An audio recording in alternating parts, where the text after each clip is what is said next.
Welcome to the Tech Egg. Don't get scrambled. Enjoy the video. You start by verifying compatibility. Confirm your case has vertical mount slots or buy a 2-slot vertical bracket and a PCIe riser. Once done, power down, unplug, and ground yourself to avoid static damage. Remove the side panel and any existing slot covers and keep screws organized. Make sure to use the correct standoffs and a powered riser for high-power cards. This immediate action saves time later and prevents hardware misalignment when you install the GPU vertically. Now you install the riser and mount the card.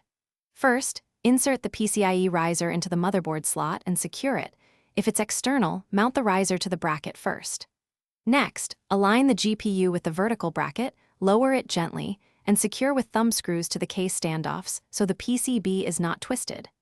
Once mounted, connect the riser cable firmly and plug the GPU power cables, routing them to avoid kinks. Make sure connectors click and the card sits parallel to the case wall.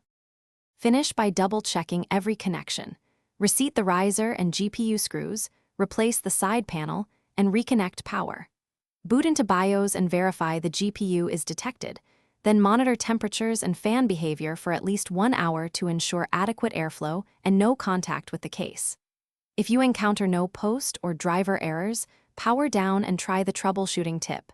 Reseat the riser and power cables. Test the GPU horizontally to isolate the riser, and swap the PCIe cable to rule out a faulty riser.